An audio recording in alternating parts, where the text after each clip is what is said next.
the chosen one. Be brave, Professor. Be brave like my mother. How do you feel? Excellent. Really excellent. Hey everyone, welcome to Hogwarts, a podcast. Hey everyone, welcome to another episode of Hogwarts, a podcast. We are covering Chapter 26, The Cave. We have Elizabeth and Julie with us today. Hi, everybody. Hi, guys. This is an interesting chapter to have you both on. I feel like we've talked about before on episodes towards the end of books where like, oh, there's this roller coaster effect where you're like climbing, you get to this top point, and then all of a sudden it's a downhill rush towards the end of the book. Mm-hmm. And I feel like it's a little bit different in that we're just kind of going along, and then this chapter comes and it's like, no, we're here. This is it. It's you like just kind of get smacked upside the head with it. You kind of fall off a sheer cliff into raging, roiling waters. What a great lead-in, Dan. Thank you. That's where we find ourselves. We find ourselves on a rock outside of a sheer cliff, looking at a small fissure in the cliff with just waves crashing all around us, which is not super inviting for me. I think that'd be like, why I am not going on this cliff. Yeah, no thanks. Yeah, that's... Sorry, No. Voldemort can win this one. They say that the only way Riddle was able to get here, because this is the cave that Riddle took other students when he was at the orphanage. Mm-hmm. This is the cave that he took them to, and Harry's like, how? Like, how could anyone really get here? And Dumbledore just assumes he had to use magic, because, I mean, the top-end Muggle climbers would struggle to get to this point. It is kind of amazing that Riddle had such control over his magic when he was that young. Because he doesn't have a wand yet at this point, right? This is just his magic. Yeah. So, yep. terrifying. Yeah. Naturally, this terrifying experience gets more terrifying as Dumbledore's suggestion is to wade into said treacherous water to get over to the fissure in the cliff. Between the waves and the probable currents that are going on, like, this seems incredibly dangerous. There had to be a better way, I would assume.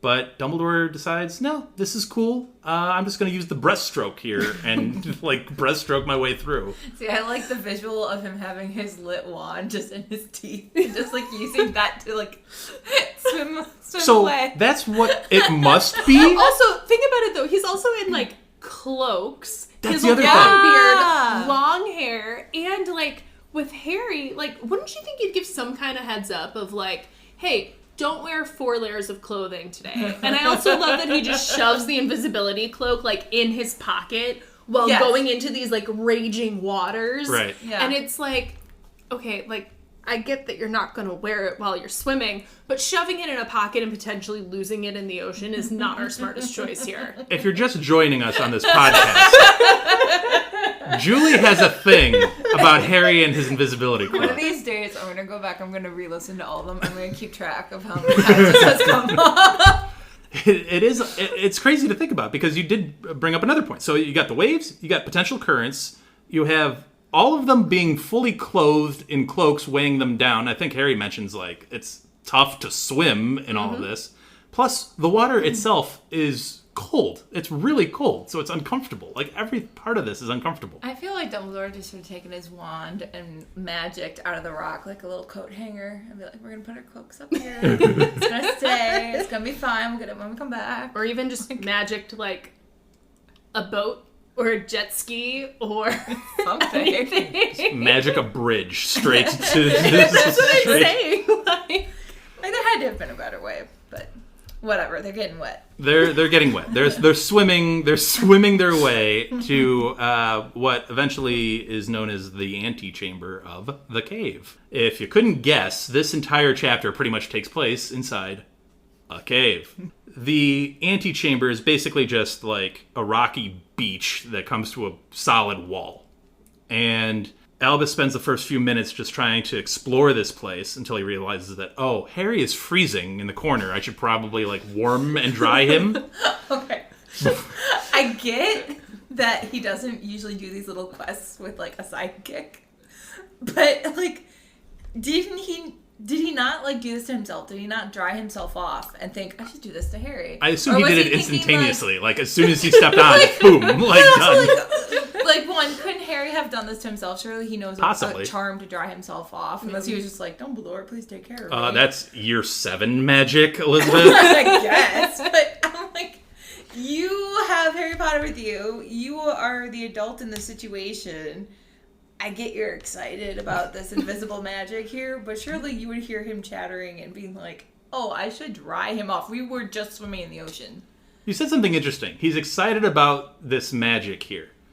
And do you think he's actually, like, excited to see, like, ooh, I wonder what Tom Riddle has done. Can I break it? Is it particularly clever? Like, how good is he here?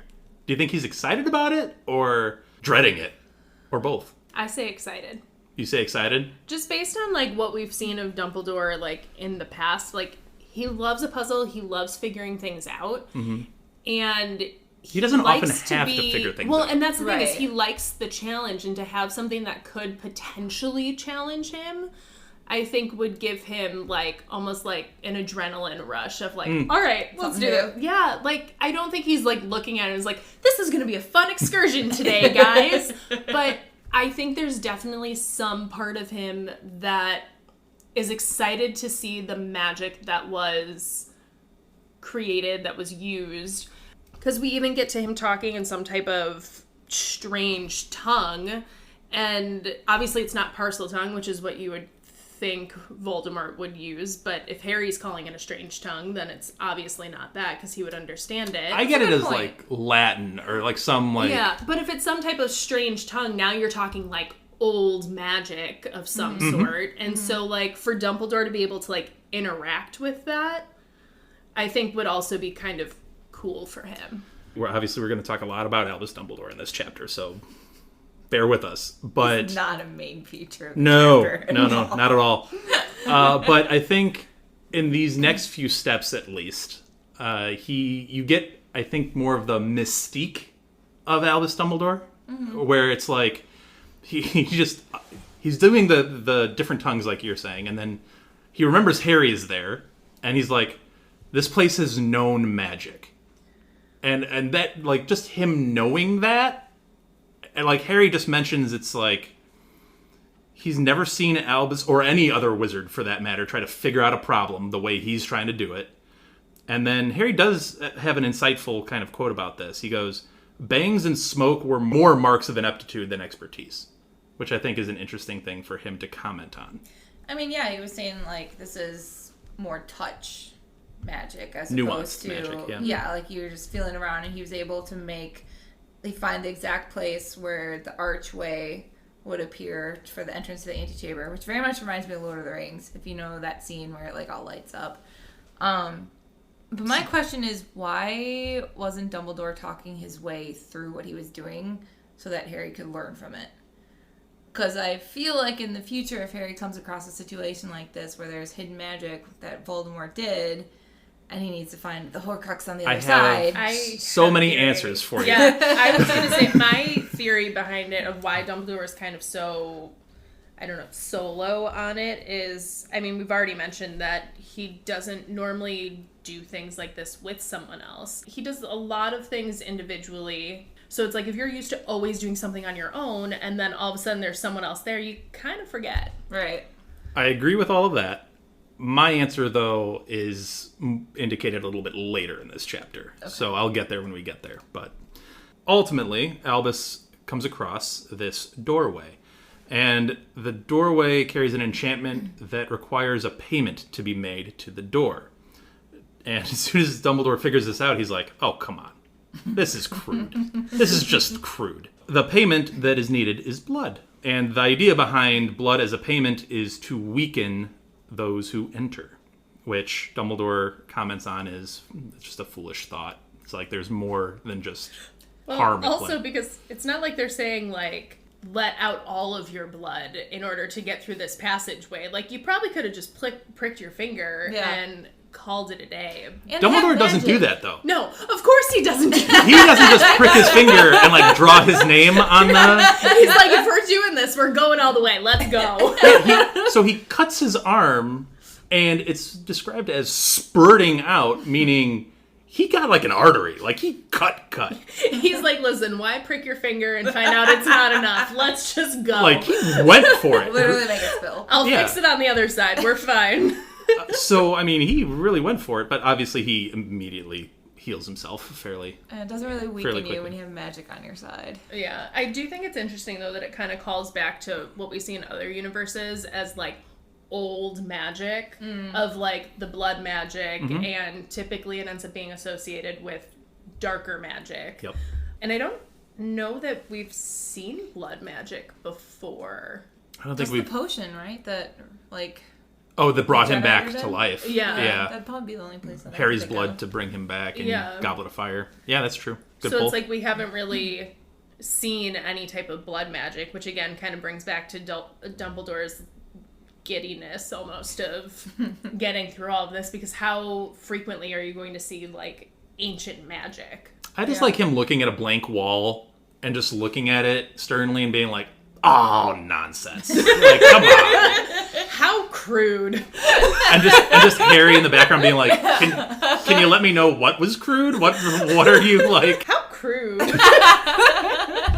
I think it's like him detecting the magic that's there, but also him interpreting who Voldy is, who Tom Riddle is, and what he'd want. Like, I don't think there's anything in the actual spell that's like, use magic or use blood here. I think it's more like Tom Riddle would want it done this way. And I still am reminded of Lord of the Rings with the door, the archway. It has just the riddle of speak friend, then enter. And you're just literally supposed to say the word friend and it will open up. But if you're not reading it in that way, then you're like, what am I supposed to say? What's the word? Speak friend in Elvish. Thank you. Okay. No, But like some kind of Yeah, riddle yeah, yeah. or something Yeah. to interpret and not necessarily know. Harry does offer himself for this sacrifice, but as I said before, Albus was like, no, don't worry about it, I got it. He does say the quote, your blood is worth more than mine, which is an interesting quote. Is it because of who Harry Potter is? Or like the question that I pose is, since Harry and Voldemort now share blood, does it send off some type of, almost like an alarm system of like, Voldemort's here, guys! He's here, the boss is here, let's go. Or like, does it not do anything? I think we are getting into, and Dumbledore has acknowledged as much, is like, we're getting into some uncharted waters as far as what magic is at play here. So I don't know if he's being cautious with like, ooh, if he does share blood with the guy who created all of this, does that do something? I don't know if he knows or not. So is he being cautious? Yeah, but then the flip side of that is if all of the enchantments think that Harry's blood is Voldemort's blood, does it just disarm go like, everything? oh, Yeah. all right, no intruder here. Here you go. Here's your trinket, sir. I think Dumbledore is just in the mindset of like, I'm going to be as cautious as possible and I'll do everything. Says the man who sliced open his arm, not knowing if there would be a curse that prevents you from mending it. He's like, It's done. fine, it's just flirting, you know. Anyway, You got this, Harry. Good luck.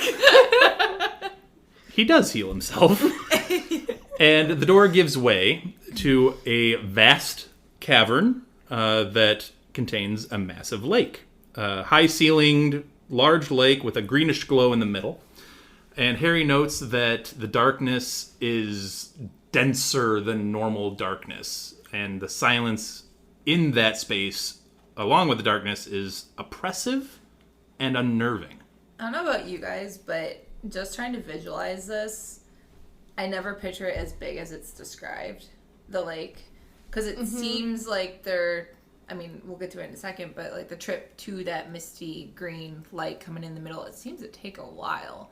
Whereas I always just kind of pictured it as like, it's just right over there. It's like, no, it's so far away that the darkness really is engulfing. Yeah, So do you think this is a magically enhanced space? 100%.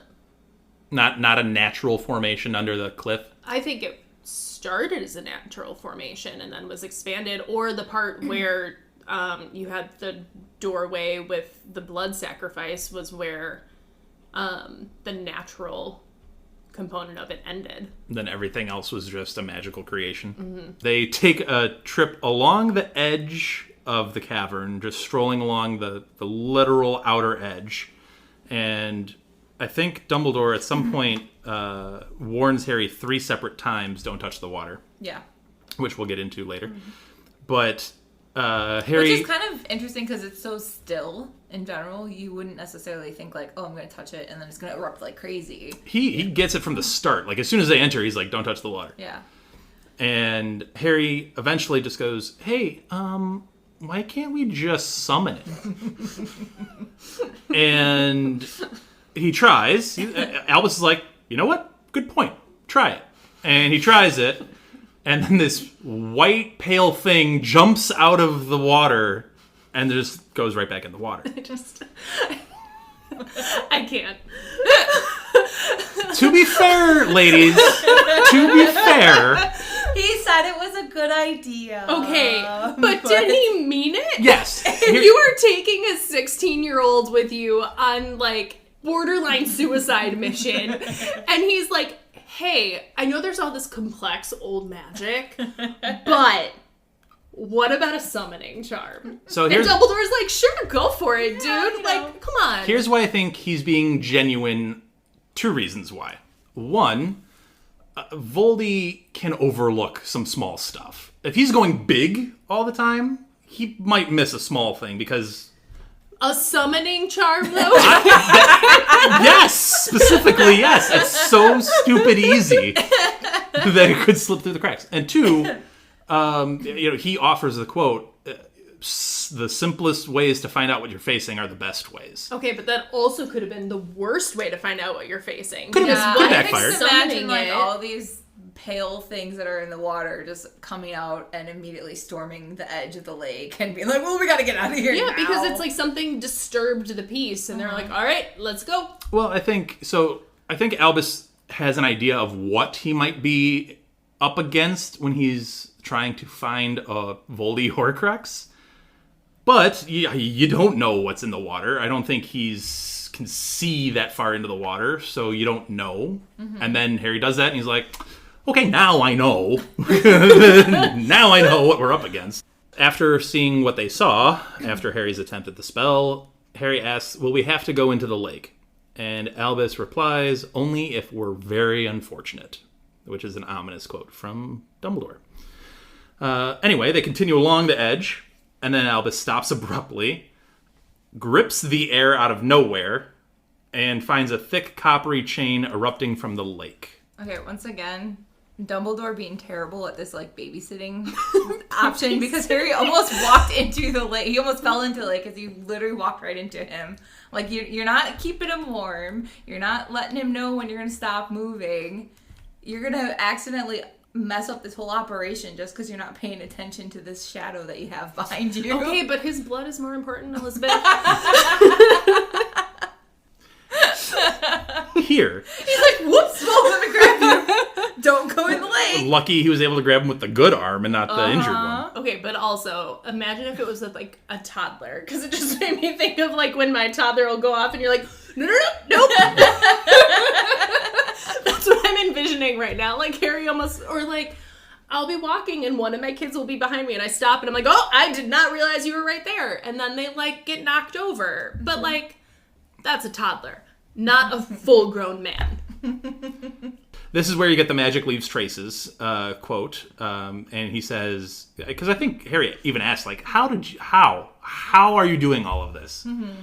And he's like, magic leaves traces. I taught Tom Riddle.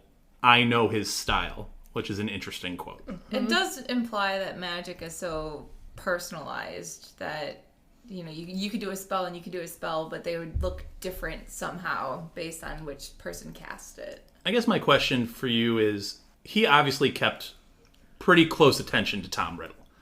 Does he know all of his students that he taught their style, or does he just know this particular individual? Or does your style of magic match your personality? Yeah. Or did he spend time studying his style because he knew what he became? Well, that's what I'm saying. Yeah, did he, like, keep a particularly close eye on him? And, like, so would, like, McGonagall know Harry's style versus, like, Mandy Brocklehurst? But I'm going to keep bringing up the name. I mean, if I think about it as like writing, like I can tell one student's writing style from somebody else's, even though they might be writing about the same topic. So maybe. I think it's a lot of, you get that aura and that sense of, oh, this feels like Tom Riddle. But then you also know his intent behind what he's doing. So then you could also, if you don't know it 100%, you could fill in the gaps with what you're assuming he's getting at. He's also had years of Voldemort to study. Decades. He's had decades. I mean, like, if he knows Voldemort is someone to pay attention to, I can look back at various memories, various interactions, and, I mean, go into the pensieve and restudy every move that he made. So he grabs a chain out of nowhere, and a boat ends up rising from the water, also glowing green, which is a detail I had long forgotten about, that the boat itself was actually glowing green. But it is. And Harry raises all kinds of questions about this boat. Can we trust it? Can we both fit in it? Like, all kinds of questions about the boat. And Albus responds with, Voldy is very confident only a very great wizard could discover all of this and be able to continue on. He wouldn't be worried about weight, but more magical power. Quote, I don't think you will count. You're underage and underqualified. Unlikely your powers will register next to mine. End quote. Which is my answer to what both of you have said previously on this episode. Is like, Harry, it's such a, I don't want to even call it a backhanded insult. It's a straight up, like, dismissal of Harry as an individual. You don't count. Yeah, it's like, so even Dumbledore is like, oh, yeah, right, I do have this underage, underqualified wizard with me. I even forget that, like, he shouldn't be here, really. And I don't think, just the idea that Harry doesn't register on a magical scale is interesting. Well, but I also think it's interesting that Dumbledore points out, unlikely your powers will register next to mine. Not next to, like... It's a humble brag. Yeah. And, Yeah. Well, Yeah. and if Voldemort is worried purely on magical power, I find it interesting that there's not something that would register Dumbledore as, like, two wizards. Yeah. Yeah, I could see that, but I think that gets back to his Voldy's very confident only very great, like, only wizards of a certain ability are going to be able to even crack this. So you're thinking the boat recognizes Dumbledore as Voldemort? That he a has Voldemort that level of power. yes. Okay. As that type of magical prowess. Yeah. Well, Which, wouldn't you think that would make the boat tip them over and be like, ha, nope. Well, he goes in to explain, like, the psyche of Tom Riddle a little bit. Because I think Harry questions, like, wouldn't he want to kill us? And Albus is like, no. Wait, let me rephrase. No, not immediately. He would want to meet the individual who cracked all of this and would want to know why. And he would want to get all of that information, then kill you.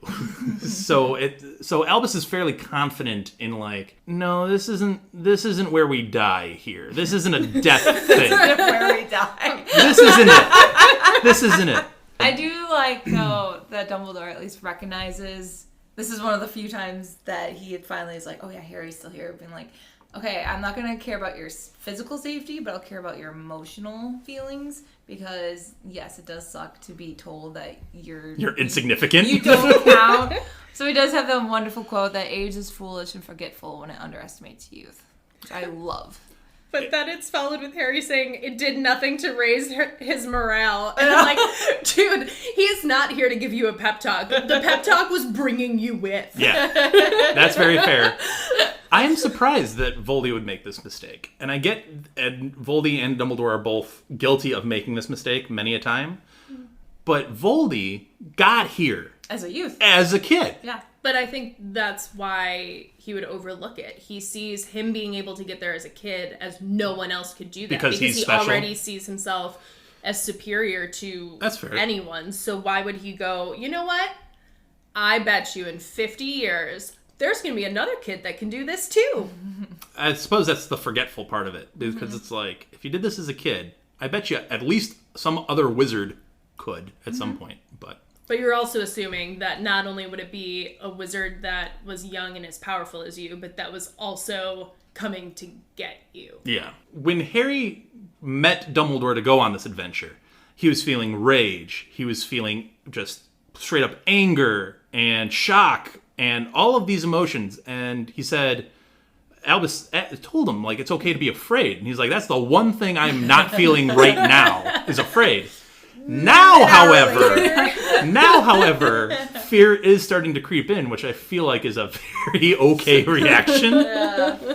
I mean, he even flat out was like, I wish I could have given better goodbyes to Ron and Hermione. Yeah, he was thinking about goodbyes. Ginny, Yeah. like, He was at that all. level of Yeah. like, I wish I could have said something more to my best friends as I saw them.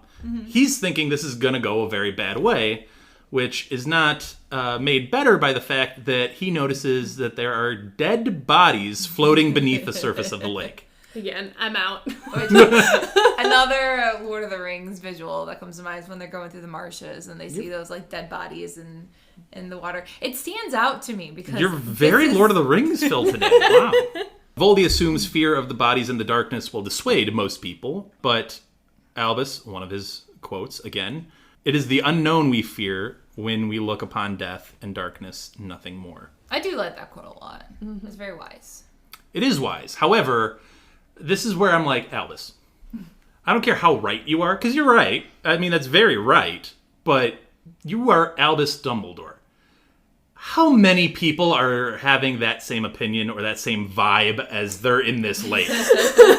Like, I bet you 99% of people are scared out of their minds right You're now. like, never mind. Voldemort can take over. We're good. I mean, especially when you do look at the body, it said like, I feel like it'd be one thing if the eyes were closed, but he said the dead man that he saw was, it was like marble white. And he said his open eyes misted as though with cobwebs, his hair and his robe swirling around him like smoke.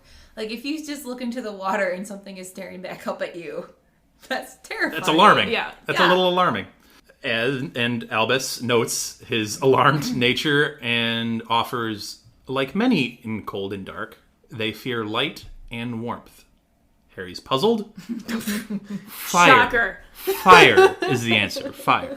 We learned this in book 1. Yep. That's how you deal with the double Yes. snare. That's how you deal with these bodies.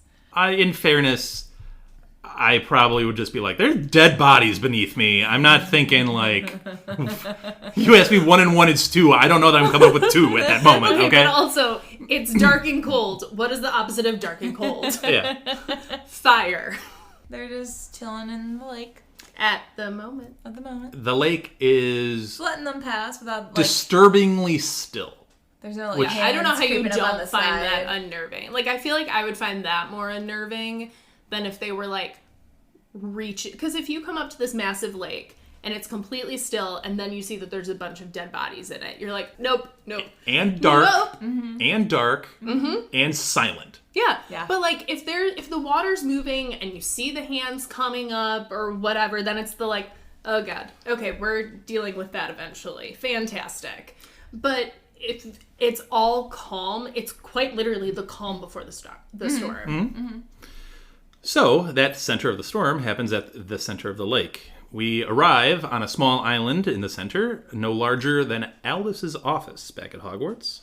And in the, I presume, center of that is a pedestal with a basin on top.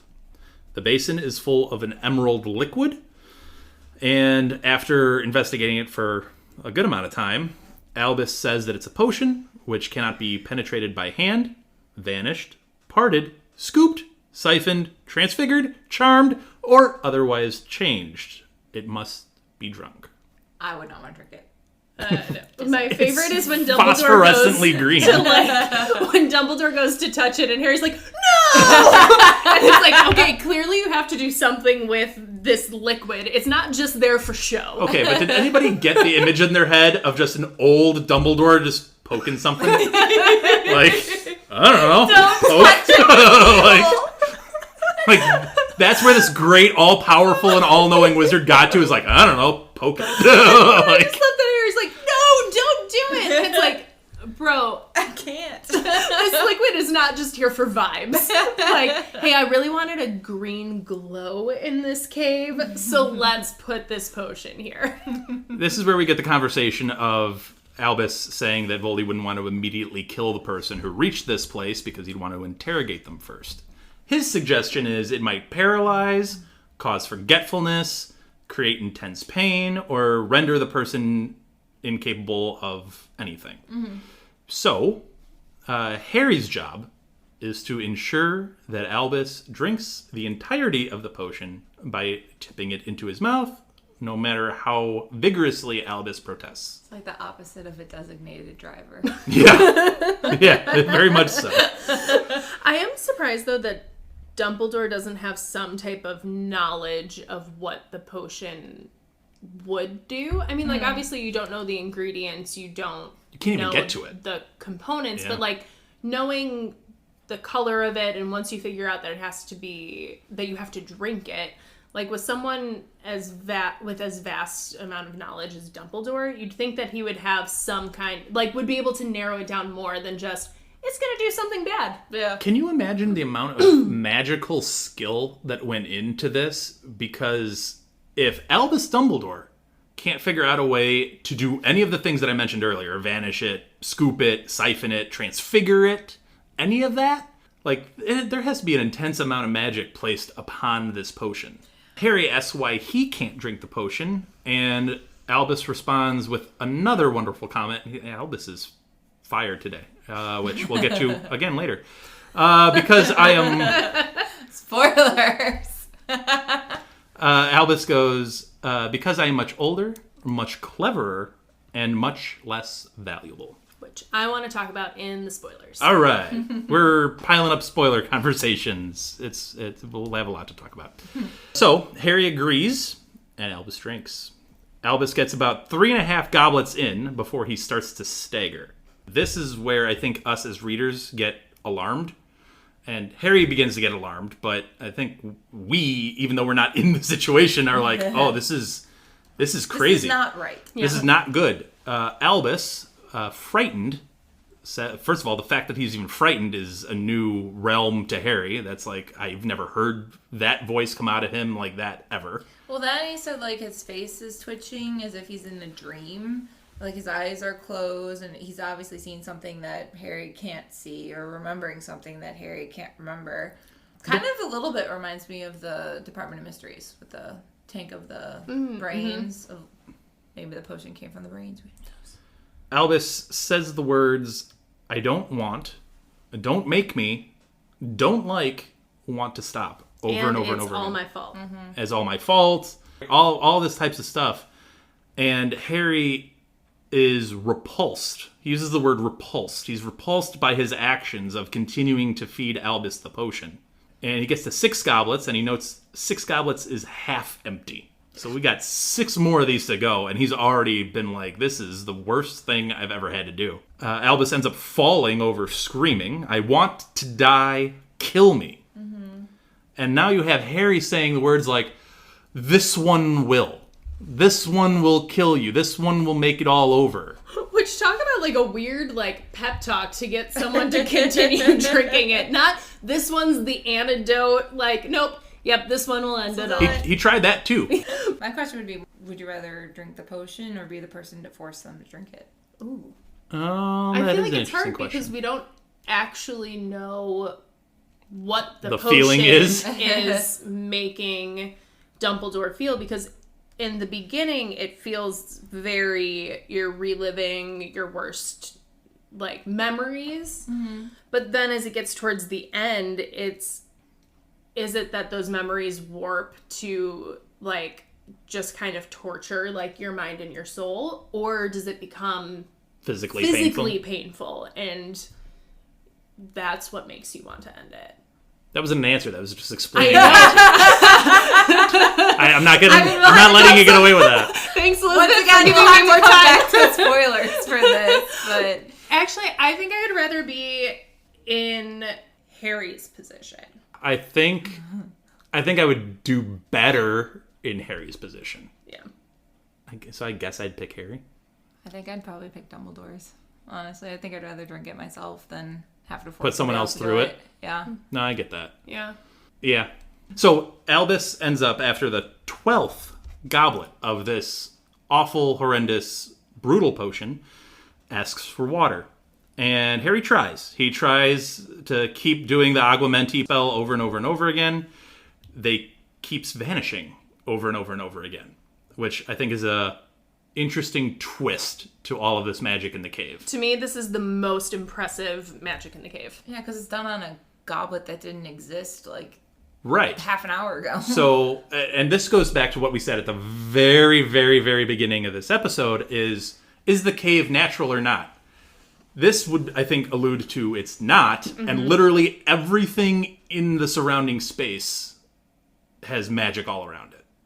Like, it's just a magically charged space, and there's a lot of stuff going on. Because when they couldn't apparate to the island in the middle. Right. That could have been easy. And They couldn't have taken... couldn't work. He couldn't have levitated Harry over, and then, like, it had to be this certain way. Otherwise, everything goes wrong. So, and which Albus knows, he's like, this is stupid, but we're going to have to play his game. Like, you have to play how he wants you to play it if we're going to do this. Harry ends up getting frustrated by the fact that his spell keeps vanishing, and then realizes, of course it's going to vanish. Voldy wants this. Voldy wants me to take this next step. Which, again, the most impressive part of this entire, security system to me is this point. Because not only did you have the ominous water that you knew you had to avoid, then you have the potion. 3 times. 3 times he told you. Right. You get to the potion that completely mentally and physically destroys you. And then the only thing that you want after finishing the potion is the thing you know you're not supposed to touch. Come on! And at this point, you've already seen what's in the water to attack you. Yep, it's brilliant. It really is brilliant. Horrifying and completely sociopathic, but brilliant. Brilliant. But brilliant. So, Harry plunges the goblet into the lake to get the water. He tries to give it to Albus, but then he gets grabbed from behind by one of these bodies coming out of the water. And then he starts to realize more and more are starting to come out of the water from all over. And he tries Petrificus Totalis and Impedimenta and Incarcerus and Sectum Sempra because he's like, you know what? This is an enemy right here, but it's not having any effect. Well, some of them do. Like, Petrificus Totalis does seem to stumble a few of them. Well, yeah, they're getting tied up in ropes, but there's just an onslaught of just more and more. So, the like, you tying up doesn't work because they don't have blood to spill. Right. So, but you tying up one doesn't do anything to the other 10 that are like around you. So he's finding himself more and more overwhelmed by the numbers. Harry is being Harry. And he's about to be taken away until a fiery ring erupts around the rock. No, what's interesting before that, he does have the thought that he's going to be carried down towards the water and become a drowned guardian of Voldemort's Horcrux. Which, again, we'll get to in the spoilers, but just the thought that, like, if you get pulled into the water, he automatically assumes he's going to become one of these Inferi. So, well, okay. So, since you have noted the Inferi, and since you like zombies so much, let me call you out. And it's one thing to watch, like, Shaun of the Dead and be like, this is awesome! If you were in this situation... I'm not saying I would do well. Okay, that's... I would be drowned at the bottom of the lake. After Elizabeth gets out, she'd be like, this was the best day of my life. It makes me, I still remember when I first read this chapter and being so excited that there were zombies finally, because we've had, like, references to werewolves. We had a reference to a vampire, which I really wish we had seen more of in the whole series. Side note. So now we get zombies. Do you wonder if Severus Snape was here right now, that he would chastise you for thinking Inferi are the same thing as zombies and then give you a very educational explanation as to a potential difference? No, I think Snape would just push you into the water and be like, I'm done. I feel like they might mistake Snape for an Inferi because he's so pale. Pale and pallid. Yeah. Albus grabs the locket, thinks to actually grab the locket, and they go to the boat, and Harry says, I forgot, I panicked. about the fire, and Albus is like, I'll let you off the hook this time. This is crazy. Be ready for this, Dan. This is Dumbledore's fault, not Harry's. Ooh. Because I think, Dumbledore kind of offhandedly made the comment about light and heat and fire. And I mean, he made the comment about light and warmth, and Harry's like, what are you talking about? And Dumbledore even had to be like, fire. I am talking about fire. And I feel like Dumbledore should have said, if the worst happens, fire. It should have been before you even got on that boat. What is hot? Fire. What brings light? Fire. What do you think these things hate? Fire. I'm surprised Name he didn't 4 put- fire spells. I'm surprised he didn't put a ring of fire around them as it went over to the island, and then put a ring of fire around the island, and constant protection. That could have been a good idea. Although he does pass out here. So with him passing out after the 12th goblet, that might have all gone away anyway. Yeah. But, so I'm getting the image now of this long, long boat ride to the center of the lake. And they have that brief conversation about fire. And then the rest of the conversation is just silence between them as Harry is freaking out on the inside. And Dumbledore is just serenely sitting there being like, this is pleasant. I feel Dumbledore's like he was sitting there twiddling humming his It's a thumbs. Small World. Which doesn't help Harry's dread, oddly enough. I feel like if you heard it's a small world after all, while you're going across this lake, it add to the ominous.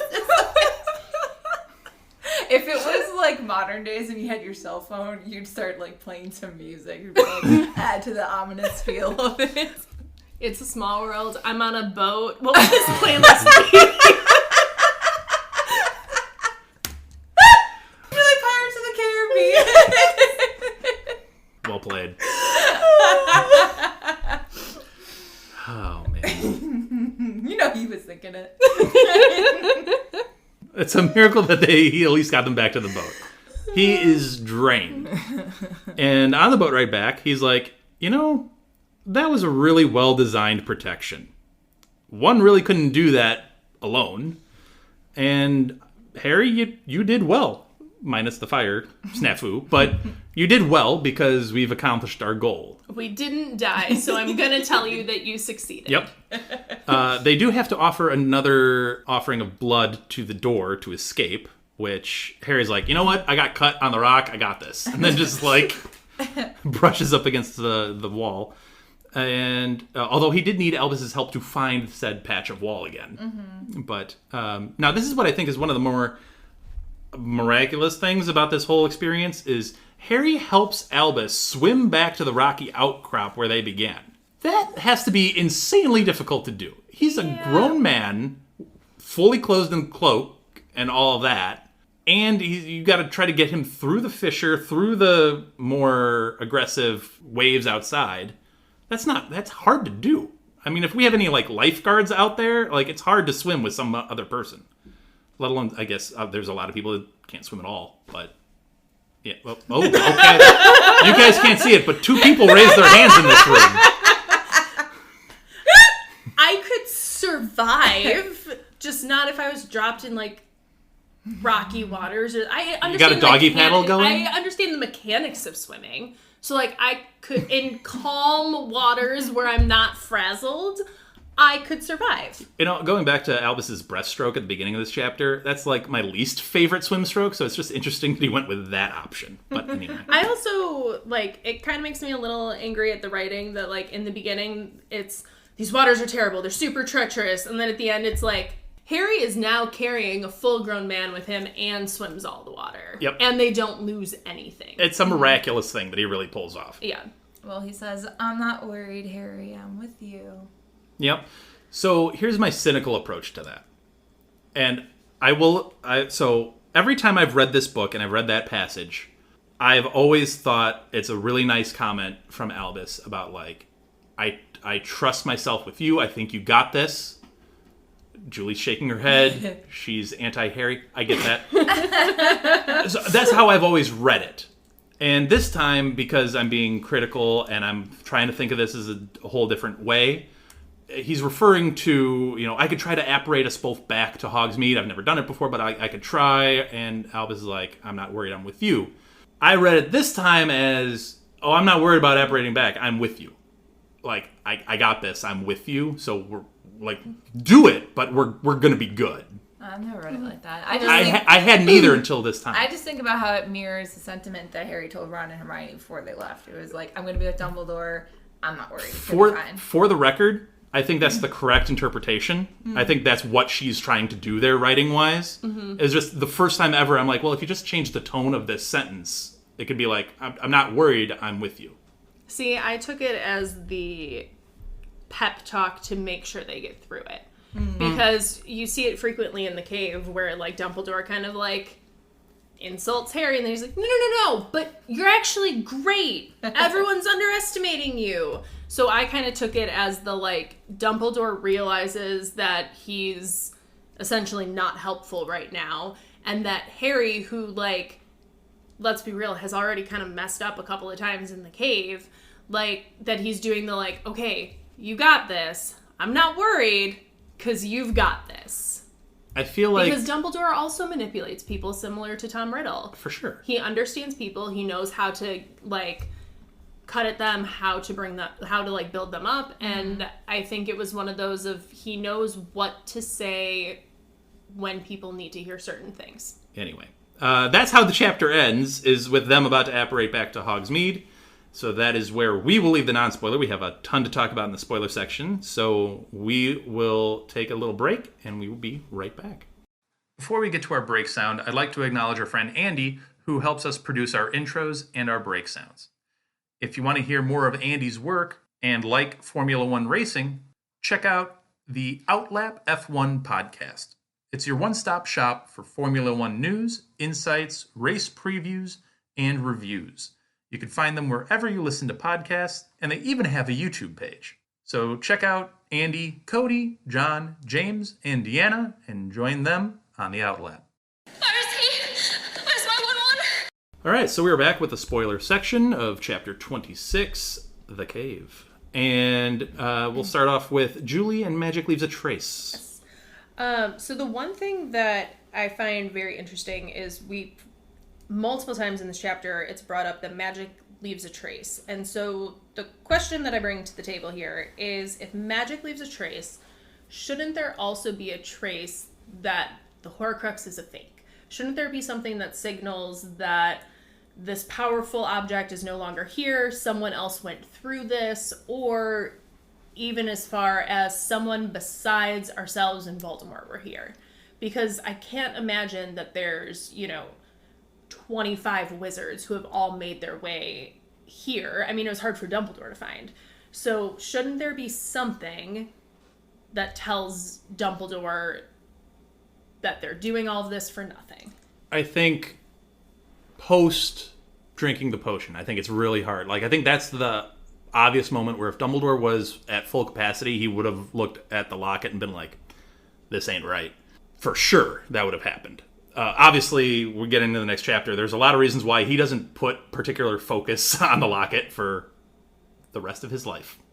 Ouch. That was Too soon. Too soon. We haven't technically gotten there yet. Exactly. That's why it's too soon. Just because it's the spoiler section Well, doesn't mean it's... no, but the real question would be, before the potion, could he have picked up on it's not the real locket? And I don't know. The way that potion, the basin was set, there was a lot of magic in and around that, and he was focused on the potion specifically, so I don't know that he would have picked up on that the locket's not real. Other random question. He puts the locket in his pocket. The locket in the pocket. He puts his locket in the pocket. Dr. Seuss. You're welcome. And obviously we know the real locket has quite the sway over whoever actually wears it. They would have drowned if it had been the real one. It would have pulled them down.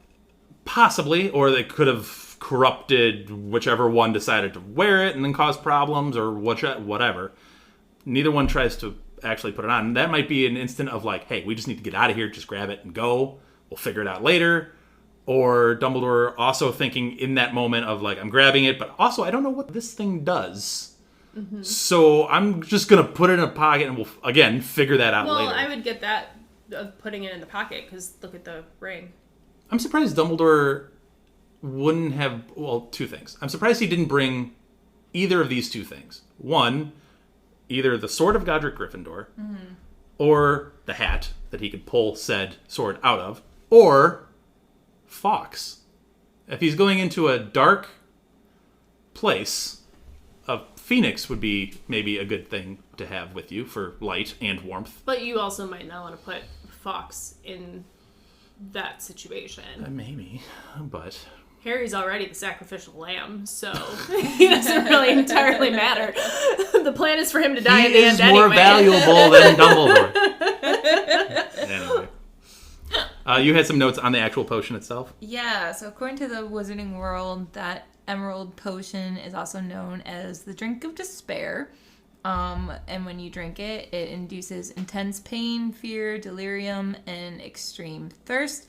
It makes the drinker see terrible things and re-experience their worst moments of fear of their past, and be immediately dehydrated, which we know that that's the effect of the potion since Creature has had it and survived to tell us what the effects were.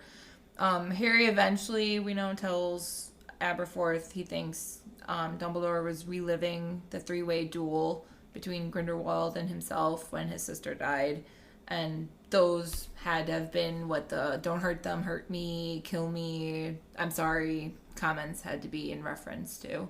But yeah, Creature's role in this is very interesting for the potion. Did you say he actually drank it? He drank it. So when Voldemort came to set it up, he asked Regulus to borrow Creature because he figured, like, he's not magical enough to register in the boat. I can have him drink it, and then I can just leave him here and he'll die. But that's, again, Voldemort underestimating house elves because he thought he wouldn't be able to apparate out of the cave. And as we know, house elf apparition doesn't work like that. So he was able to come home and tell Regulus about it, which is why Regulus knew about the horcrux. Yeah. So then the question is who would have had a worse time with the potion, Dumbledore or Harry? I'm going Dumbledore, only based on the "I'm much older" comment that he said. There's a lot of trauma there over multiple decades. Well, and I guess Harry's pretty much relived most of his even suppressed Repeatedly. Yeah. Well, I'm thinking like with the Dementors, like he had to relive things that were suppressed for him that he didn't even necessarily remember himself. Yeah. So would it have been easier for Harry to drink the potion because he already has gone through all of that? The idea that he can love, and Dumbledore saying how special he is, that he can still love even though he's gone through all of this trauma, I feel like maybe Harry would have a better time surviving it and coming out on the other side still intact. I know people are probably like, well, what trauma has Dumbledore really gone through? You got Ariana, which is bad, and then you got Grindelwald, all that stuff, which is bad. And Harry's had all of this happen in such a short period of time. But I think what you also have to remember is the stuff that you don't think of with Dumbledore, where he's already lived through like 2 major wars, the Grindelwald stuff. And things that were his fault or that he caused. And then feels guilty over. Yeah. That was his youth. Then the Grindelwald War, where he broke free. And then the First Wizarding War, where he lost friends. He lost a lot of friends and a lot of people he felt responsible for. Then you get, the Potters. He feels a lot of responsibility for Harry in a lot of ways. He's got a lot of emotional baggage. And I think people underestimate how much guilt can gnaw at you. Whereas, like, grief is one thing, sure, like, you can be feeling upset about the loss, but if you're just like, somebody died and I feel sad about it, but there was nothing I can do, whereas if it's I caused their death, or my inaction to do something, or the actions I did take caused X, Y, and Z, that I feel like can really get at you more deeply. It's interesting to get some specifics on the potion, though, and just how... I mean, it's simple in a way. I mean, a lot of the magic around it is very much not simple, but the idea of the potion is simple yet debilitating. Mm-hmm. Especially coming from Voldemort, because I would feel like Voldemort doesn't really revisit dark or bad memories. I would feel like he would underestimate the power it would have over people. But I feel like Voldemort does a lot of psychological warfare, so it seems like a very easy choice. Like, he knows how to play people. He knows what, like... He's playing into the game that he's set, though. Yeah. Because he's playing into, I don't want to make... You have to really struggle to do this. And you probably can't do this alone. You need someone to... You're going to have someone with you to feed you this. You can't do it by yourself. Mm-hmm. So even... You could be the greatest wizard of all time in Albus Dumbledore and not be able to do this alone. And then 2, even if you somehow do... Even if you somehow miraculously get through this, the one thing you're going to want is what's going to be your downfall, and that's to drink the only water that's available. Mm-hmm. And then you get attacked by who knows how many Inferi are actually down there, which presents a whole other question of how many people did Voldy kill? Are these Death Eater kills too? Or are these only his kills? Who are they? Did he, like, kill them there? Or did he transport them into this place? I have a lot of questions about these Inferi. Maybe every body that has drowned in the water has swum its way to the rest of the dead. Yeah. Do we know how an Inferi is created? A spell. Okay. So could he just find anyone who is dead and then... Could he just go to a cemetery and... Probably. wave his wand? I mean, Voldemort would be a lot more...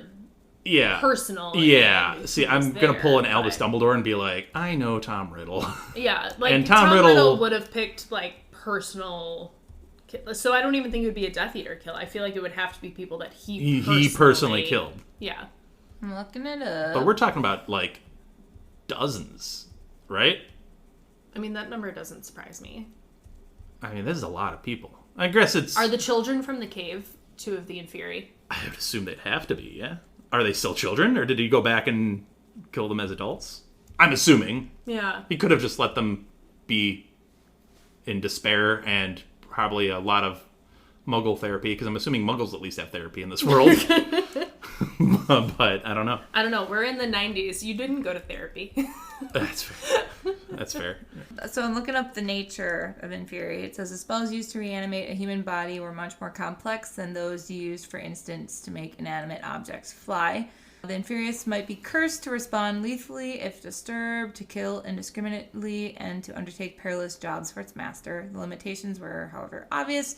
It has no will, no brain of its own. It would not be able to think its way out of unforeseen trouble. As a warrior or guardian with no regard to its own safety, however, it has many uses. They have superior strength, surprising speed. They're not alive, just corpse puppets. Despite this, it may have been possible that they could speak. Interesting. Preserved indefinitely by dark magic. They could only be destroyed by fire, for no spell had been found to render flesh impervious to burning. They were therefore usually enchanted to avoid flames by their master. So you're telling me that a spell was placed upon them to animate them, but then another spell was placed upon them to remain dormant until this one specific circumstance. I guess the ultimate thing is there's so much magic revolving in and around this cave and this particular Horcrux protection. I think, since we're in the spoiler, this is clearly the most involved, in-depth, complicated, dangerous Horcrux that we'll have, right? Which is kind of funny because I feel like Other most than of the Voldy other himself, ones are like, all right, here's my diary. Someone take it. The diary was supposed to be out in the open. The ring, I don't think... we don't know what spells... Jen and I had a good time figuring out what spells might be placed upon the Gaunt household. I suppose there could have been some very dangerous things there, but the diadem is more of... he didn't think anybody knew about that like he did.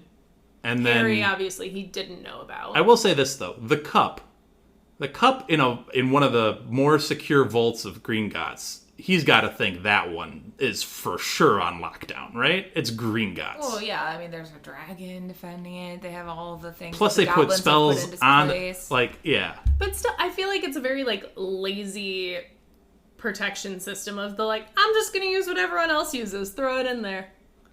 Well, It's just weird that I feel like I mean, again, we don't know the story with the ring, but everything else is just kind of like, and it's here. The two safest places in the wizarding world are Hogwarts, Diadem, and Gringotts, the Cup. Mm-hmm. So, I mean, he's literally putting his faith in the two biggest, most prominent, safe zones in the whole wizarding world. I am not even just putting them there. I'm burying them there. Well, later on, when he's reflecting about his horcruxes and Harry sees it in his brain, Voldemort is like, surely they didn't go to the cave. Boom. But I guess Dumbledore would have known about my connection. He makes the comment of, well, Dumbledore did talk to the orphanage, the woman in charge. Maybe he made that connection. I guess I'll check it. But he does seem to be very much like, there's no way Harry Potter could have found that. That's out there. Can you imagine? I will get there eventually when he figures out all of this. Could you imagine the rage from Voldy? Like, that would have been... How are there any Death Eaters alive for the Battle of How Hogwarts? are cities still standing? I could imagine him just leveling a city. Oh my goodness. But anyway, it's a really clever design by Voldy. Also, I would like to point out some foreshadowing that I noticed looking back. Going back to book 5, the most noble House of Black. Originally, when you read it, you look at it as a, like, well, they're a little cocky and conceited and full of themselves for being pure blood. But in reality, with Regulus... There's like 3 of them. Yeah. But I think it's an interesting, like, whether it was intentional or not, that the family originally considered themselves, like, noble and honorable because they were pure blood, and that's what they, like, stuck to. But in the end, the one that they thought was, like, you know, the best of the best, because he was a Death Eater, he was actually the one that was the most noble and helped take him down. I would love to have a discussion in the 7th book with you about the best black. Because you could make...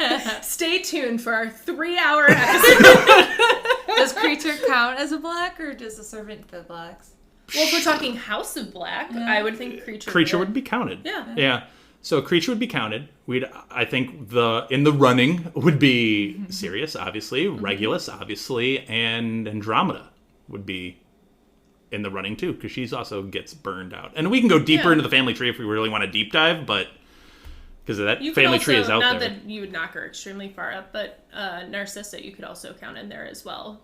For how she'd have a claim. Yeah. She'd have a claim. I mean, not I don't title, think she's going to win, but yeah. I would put her into, like, contention of it.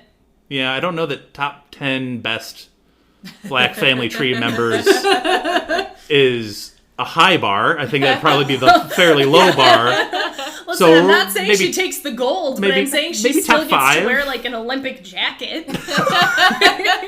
Way to be relevant. Yep. Well, since we're talking my about best. a House of Black, let's not forget to point out that we have seen the actual Horcrux 2 books ago. Oh, yeah, that's true. You know, it was just right there, same way like the diadem was right there, and you don't realize it until you have to reread the whole series. Yep. Mm-hmm. And that's why we talk about it in the spoilers. Anybody else have any... Breadcrumbing. We love the breadcrumbs. Anybody else have any spoiler thoughts? Seems like we're good. Yeah. We will wrap this massive chapter up. It's a lot of conversation for really a chapter that happens in one space. But we hope you enjoyed the conversation. We hope you enjoyed some of the debates. Leave us a comment on Spotify on one of the episodes or on Twitter and Instagram, which you can find us at HogwartsAPod. You can also find us on YouTube, which is still fairly new. Also type in at HogwartsAPod to find us there. Leave us a like. You could also check out the Support This Podcast link wherever you're able to find the podcast, and you can donate financially. There's a lot of time and effort that goes into these, so that would be very welcome. Other than that, we will wrap it up. Thank you all for listening, and we'll be back next week with Chapter 27. Bye, guys. Thank you for listening to Hogwarts, a podcast. If you like what you've heard, please click the subscribe button on your preferred podcasting app and follow us on Twitter and Instagram at HogwartsAPod.